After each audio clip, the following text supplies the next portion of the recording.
నమస్తే, నేను మీ కుప్ప పద్మిని. ఇన్నాళ్ళు మీ సపోర్ట్‌ని నాకు అందిస్తూ, మీ ప్రేమని నాకు అందిస్తున్న ప్రతి ఒక్కరికి కృతజ్ఞతలు. ఇప్పుడు చూడబోతున్న ఈ వీడియో కూడా ఖచ్చితంగా మీకు ఉపయోగపడుతుంది. లైక్, షేర్ అండ్ సబ్స్క్రైబ్ చేసి మీ ఇష్టాన్ని అలాగే మీ సపోర్ట్‌ని నాకు అందించండి. అలాగే ఈ వీడియో పట్ల మీ అభిప్రాయాన్ని కామెంట్ సెక్షన్‌లో కామెంట్ చేసి నాకు తెలియజేయండి. నమస్తే. నమస్తే. Welcome to our channel. నేను పద్మిని. ప్రస్తుతం పాటు వేదిక ఆస్ట్రాలజర్ అవినాష్ దాస్ ఉన్నారు. మాట్లాడదాం. అవినాష్ గారు నమస్తే అండి. నమస్తే అండి. అవినాష్ గారు, 9 గ్రహాల్లో చాలా చాలా ప్రామినెంట్ రోల్ ని ప్లే చేసేటటువంటి గ్రహం అన్ని ప్లే చేస్తాయి. కానీ ఎమోషన్స్ ని లేకపోతే యాంగర్ ని లేకపోతే లోపల ఉన్నటువంటి ఆ ఫైట్ స్పిరిట్ ని ఇచ్చేది డెఫినెట్ గా మార్స్ అని చెప్తుంటారు. కుజుడు గనక నిజంగా చాలా బలంగా ఉంటే తను ఎంత డెడికేటెడ్ గా ఉంటాడు, లేకపోతే ఎంత ఫైర్ బ్రాండ్ గా ఉంటారు, డెఫినెట్ గా చాలా చాలా ఆయన ఇంపాక్ట్ అనేది ఉంటుంది. అయితే ఆయన ఇచ్చేటటువంటి నెగటివ్ రిజల్ట్స్ కూడా చాలా గట్టిగానే ఉంటాయి, తట్టుకోవటం కష్టమే. అయితే నెగటివ్ మార్క్స్ ని పాజిటివ్ చేసుకోవటం ఎట్లా? అసలు మార్స్ అంటే ఏంటి అని చెప్తారు. అసలు మార్స్ ఎందుకు ఇంత ఇంపాక్ట్ చూపిస్తుంది భూమి మీద? ఎందుకంటే భూమికి చాలా దగ్గరున్న గ్రహం మార్స్. నవగ్రహాల్లో మార్స్ అనేది చాలా చాలా ఇంపార్టెంట్. మార్స్ అంటే శక్తి. మార్స్ అంటే ఇంకా నేను అదే చేస్తాను, ఇంకా వేరే పని చేయను, ఒకటే పని చేస్తాను, జీవితాంతం అదే పని చేస్తాను, ఏదేమైనా అయిపోని డెడికేటెడ్ గా. నాకు ఫెయిల్యూర్ వచ్చిందా సక్సెస్ వచ్చిందా అనవసరం, అదే చేస్తాను. డబ్బులు వస్తున్నాయి డబ్బులు రాకపోని అదే చేస్తాను. ఒక మనిషికి స్టోరీ చెప్తా మీకు. చాలా మొండి కదా. మొండి అంటే మార్స్. ఒక మనిషి చిన్న స్టోరీ చెప్తాను. చెప్పండి. ఒక మనిషి, నేను పెద్ద శివభక్తుడిని, నా అంత పెద్ద శివభక్తుడు ఎవ్వరు ఉండకూడదు, నేనే అతి పెద్ద శివభక్తుడిని అవ్వాలి, శివభక్తుడిని అయిన తర్వాత ప్రపంచానికి శివభక్తిని ఇంట్రడ్యూస్ చేయాలి, నేను ఒక అతి పెద్ద లింగం కట్టాలి, నేను శివలింగం కట్టాలి అని పూనుకున్నాడు. ఒక మనిషి అనుకున్నాడు, జస్ట్ ఏమీ లేదు, పుట్టాడు, 18 years వచ్చాయి.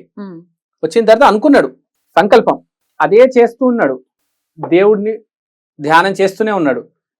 నేను ఎన్లైట్మెంట్ రావాలి, నేను శివ సాధన చేసి దేవుడు నాకు ఫస్ట్ ప్రత్యక్షం అవ్వాలి, నాకు దర్శనం ఇవ్వాలి దేవుడు అని చెప్తే, ఇంకా అతను ఇష్టం వచ్చినట్టు తిరిగేవాడు అనమాట. అడవుల్లోనే ఎక్కువ ఉండేవాడు. ఆటోమేటిక్ ఫస్ట్ ఆ జోన్లో వెళ్ళిన తర్వాత ఆటోమేటిక్ శివుడి లక్షణాలు వచ్చేస్తాయి. మనుషులందరిని వదిలేసి అడవుల్లో వెళ్ళి తిరిగేవాడు. అలా వైల్డ్గా అయిపోయాడు. శివుడు అంటే కొంచెం వైల్డే. సో ఆ పాముల మధ్యలో పులుల మధ్యలో తిరిగేవాడు. బయటికి వస్తే జనాలే నువ్వు ఎందుకు వచ్చావు, వెళ్ళిపో అనేవాడు అతన్ని. ఇంకా అతను దాన్ని ఏమంటారు, సొసైటీకి అడాప్ట్ చేయలేకపోయాడు. ఆ శివ జోన్లోనే ఉన్నాడు, ఆ వైల్డ్ జోన్లో. ఏంటి నన్ను ఎవరు అడాప్ట్ చేసుకోవట్లేదు, నన్ను అర్థం చేసుకోవాలి కదా, నేను శివభక్తిని స్ప్రెడ్ చేయాలనుకుంటున్నాను, పెద్ద లింగం కట్టాలనుకుంటున్నాను, ఏంటి అంటే అప్పుడు అతనికి శివుడు వాయిస్ వచ్చింది, నీకు గురువు కావాలి అనే వాయిస్ వినిపించింది. నువ్వు ఏం చేయాలన్నా నీకు గురువు కావాలి. సో అతనికి ఒక గురువు, రెండో గురువు, మూడో గురువు, నాలుగో గురువు పరిచయం అయ్యారు. సరైన గురువు తగలలేదు. అందరు చెప్పింది ఏంటంటే, ముందు నువ్వు శివ సాధన చెయ్యి, నీ కుండలిని యాక్టివేట్ అవుతుంది, నువ్వు ఎన్లైటన్ అవుతావు, అప్పుడు నీ జ్ఞానోదయం జరుగుతుంది.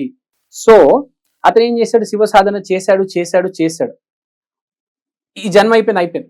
ఫస్ట్ జన్మ అయిపోయింది, సెకండ్ జన్మ, మూడో జన్మ అదే చేస్తున్నాడు, శివ సాధన చేస్తున్నాడు. మూడో జన్మ వచ్చింది, అదే పని చేస్తున్నాడు, ఎవరికి ఏం సంబంధం లేకుండా. ప్రజలందరూ మాత్రం వ్యాపారాలు చేసి డబ్బులు సంపాదించి ఫ్యామిలీలు పెట్టేసి పిల్లల్ని కానీ హ్యాపీగా ఉండి నీట్గా ఉన్నారు. అతను మాత్రం శివ సాధన చేస్తున్నాడు. రెండో జన్మ అయిపోయింది, మూడో జన్మకు వచ్చాడు. మూడో జన్మలో అతనికి ఒక గురువు గారు పరిచయం అయ్యారు. అతని పేరు పళనిస్వామి. అప్పుడు అతను కరెక్ట్ మూడో జన్మలో చివరి ఇంకా స్టేజ్లో ఇంకా అయిపోయింది అనమాట. శివ సాధన ఎటైన్ అయిపోయింది, కుండలిని యాక్టివేట్ అయిపోయింది, మనుషులందరూ పరిచయం అయిపోయారు. ఆ సొసైటీలో ఆ ఊరిలో ఉన్న వాళ్ళందరూ పరిచయం అయిపోయారు.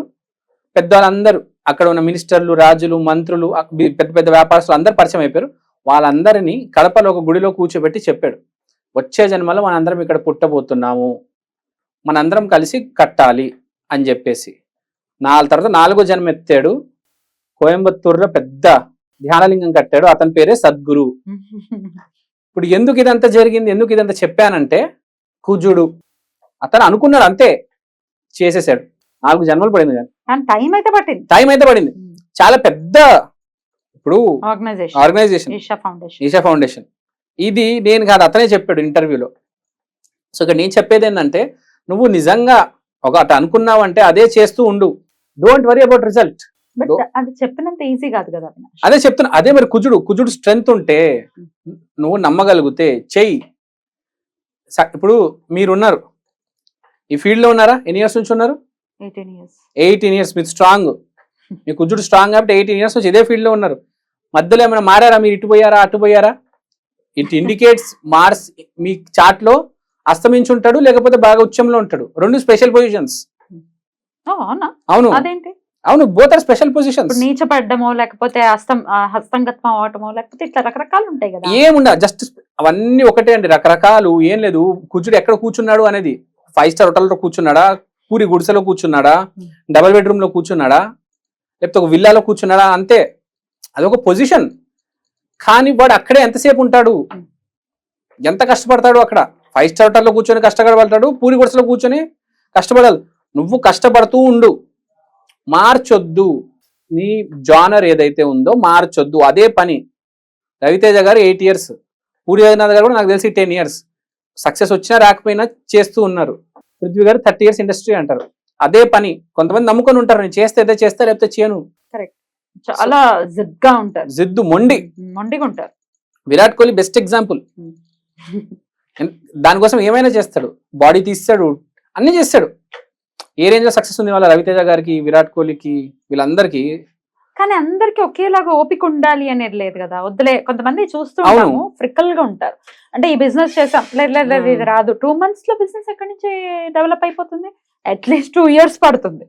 ఎనీ బిజినెస్, ఎనీ బిజినెస్, దానికి పేషెన్స్ అనేది చాలా చాలా అవసరం. అది లేకనే కదా మరి ఎట్లా పేషెన్స్, ప్యాషన్ తో పేషెన్స్ అనేది వస్తుంది. అవును, మనం చేసే పని పట్ల మనకి ప్యాషన్ ఉండాలి. ఇప్పుడు మీకు ప్యాషన్ ఉంది కాబట్టి మీరు ఇక్కడ ఉన్నారు. డెఫినెట్లీ ప్యాషన్ నాకు చాలా ఇష్టం. నేను చేసే ప్యాషన్ ఉందంటే కుజుడు బాగున్నాడు, కుజుడు పోరాడుతున్నాడు, స్థితిని పోరాడుతున్నాడు. స్థితి కారకుడు ఏదో అనుకుంటాడు, కానీ ఈ మనిషి నేను తగ్గను, నేను మారను. కొంతమంది డబ్బులు వస్తే ఆ బిజినెస్ తర్వాత ఈ బిజినెస్ మీరు చెప్పినట్టు, వీడు అట్లా కాడు, అందరిని ఎదిరిచ్చేస్తాడు. అదే నేను అన్నది ఏంటంటే, అది స్టేబుల్ గా ఉండటం ఎట్లా? స్టేబుల్ గా ఉండడం అంటే automatic by birth Shri Anjaneya Swamy భక్తులు కుజుడు స్ట్రాంగ్ ఉంటారు, స్టేబుల్ గా ఉంటారు, చాలా ధైర్యం ఉంటది మనిషికి. సో బేసిక్ గా ఇది కుజుడు. సో అదే పని చేస్తూ ఉంటారు వాళ్ళు బేసిక్ గా. ఇంకోటి యాడ్ చేయొచ్చు కానీ అది వదలరు. ఇప్పుడు పవన్ కళ్యాణ్ గారు ఉన్నారు, సినిమా చేస్తూ పాలిటిక్స్ యాడ్ అయింది, కానీ సినిమాని వదలలేదు అతను. చాలా అసలు రౌద్రం బాగా ఉంటది. మీరు పవన్ కళ్యాణ్ గారి స్పీచెస్ లో చూడండి, విరాట్ కోహ్లీ బిహేవియర్ లో చూడండి, అగ్రెషన్ ఉంటది. సపోజ్ ఇప్పుడు కుజుడు మీకు అగ్రెషన్ అప్పుడప్పుడు కనిపించకపోవచ్చు, సైలెంట్ గా ఉంటారు కొంతమంది, కానీ అదే చేస్తూ ఉంటారు, అగ్రెసివ్ గానే ఉంటారు. కరెక్ట్. కొంతమంది అగ్రెసివ్ గా కూడా కనిపించరు, కొంతమంది చాలా సైలెంట్ గా ఉంటారు, కానీ కుజుడు అప్పుడప్పుడు సైలెంట్ గా కూడా పనిచేస్తూ ఉంటాడు కొంతమంది జాతకాల్లో. ఇప్పుడు కుజుడు వాటర్ రాశుల్లో వచ్చేస్తే లైక్ స్కార్పియో, అక్వేరియస్, కూల్ గా వెళ్తాడు, కానీ అదే పని చేస్తాడు, పని మార్చడు. ప్యాషన్ ఉంటది కానీ కూల్ గా వెళ్తాడు. కొంతమంది ఉంటారు చాలా కూల్ గా వెళ్తూ ఉంటారు. మాక్సిమం కుజుడు అగ్ని రాశుల్లోనే బాగా వర్క్ చేస్తాడు. అప్పుడప్పుడు వాటర్ రాశులు వచ్చేస్తే అప్పుడు కూల్ గా స్లోగా వెళ్తాడు. స్లో పాయిజన్ అది కానీ వదలడు. రైట్. అయితే బలోపేతం చేసుకోవటం ఎట్లా? ఏదైనా స్మార్ట్ రెమెడీ ఉందా? ఆయన నుంచి పాజిటివే కావాలి అనుకుంటే ఒక్కటే అండి, దైవాన్ని మార్చొద్దు. శ్రీ ఆంజనేయాన్ని పట్టుకున్నాము, అదే చేయండి.